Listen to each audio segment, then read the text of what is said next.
Бәріңізге сәлем, құрметті достар, құрметті көрермендер. Бүгін біздің арнамызда өткір тақырып тағы да хиджаб туралы болмақ. Осы даулы мәселеге байланысты бүгін мәжіліс төрағасы Ерлан Қошанов өз пікірін білдірген екен. Хиджаб мәселесі дау болып жатыр. Жалпы сіз хиджаб кию мектепте бұл мәселеге байланысты көзқарасыңыз қандай? Біз Қазақстан зайырлы мемлекетпіз ғой. Енді шынында да бұл мәселе бойынша көп алуан түрлі пікірлер қазір айтылып жатыр. Оны өздеріңіз де біліп отырсыздар. Бірақ біз зайырлы мемлекетпіз. Біздің конституциямызда, заңымызда көрсетілген бұл мәселенің барлығы. Сондықтан бүгінгі күнде сонымен қатар біздің конституциямыз бойынша дін бостандығы бар. Діни ешқандай өзінің діни рәсімін жасаймын деген адамдарға ешбір шектеу жоқ. Оларға солай ғой сен? Неге онда діни басқарма қоймай қайта айтып жатыр, ақ және көк түсті орамал керек деп? Тұра тұрыңыз, мен жауап беріп жатырмын ғой сізге. Сондықтан бұл туралы ешқандай шектеу жоқ.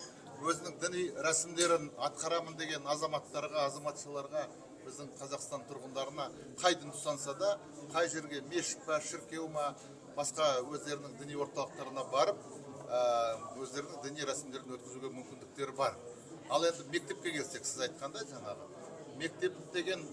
мектепті біз саяси немесе діни бір ағымдардың, олардың ортасына айналдырмауымыз керек.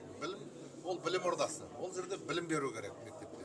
Сондықтан оны біз балаларды немесе оқытушыларды басқа мәселеге алаңдатпауымыз қажет деп мен ойлаймын. Және де министрліктің заң бойынша қандай форма киетін стандарттары бар ғой. Сол стандарттарға да ұстануымыз керек. Бірақ онда стандарт... Конституционные права Казахстана не нарушают, как считаете? Я думаю, это не нарушает. Балалар өздері кәмелеттік жасқа жеткеннен кейін, олар өздері таңдайды. Қандай жолмен жүреміз? Ерлан Жаханұлы, елімізде осы әсіре діншілдердің үні қаттырақ естіле бастады. Бұл әсіре діншіл салафиттердің. Бұл елімізге қауіпті емес пе? Қазақстан мәжілісі қашан салафизмге тыйым салады ресми түрде?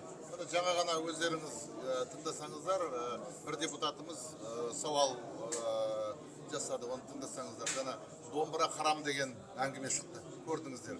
Енді менің ойымша бұл енді дұрыс па, дұрыс емес осы айтып жүрген мәселелер? Жоқ, енді соны салафиттер ғой айтып жүрген. Енді айтып жүрген азаматтарға мен айтар едім.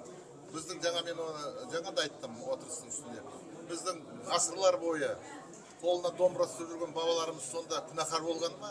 Былай қараса, солай ғой. Сондықтан бұл жерде біз теріс діни ағымда жүрген, заңға қайшы, конституциямызға қайшы әрекет етіп жүрген, ондай діни ағымда жүрген азаматтарға әрине заң жүзінде тыйым салуымыз керек. Жоқ, салафизмге орыс тілі керек па? Қазақстанға орыс тілі керек па?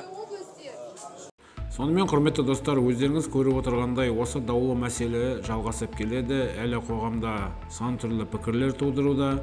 Бірақ енді күні кеше ақпарат министрлігі және діни басқарманың жасаған мәлімдемелеріне сәйкес бүгін осы Ерлан Қошанов та өз пікірін білдіріп жатыр. Сондықтан да осы даулы мәселеге жақын арада нүкте қойылады деп ойлаймын. Құрметті көрермендер, достар, арнамызға жазылуды ұмытпаңыздар, лайк басыңыздар, пікірлеріңізді қалдырыңыздар, ал біз сіздерге жаңалық айтудан жалықпаймыз. Тыңдағандарыңызға, көргендеріңізге көп рахмет. Келесі эфирге дейін аман есен болайық.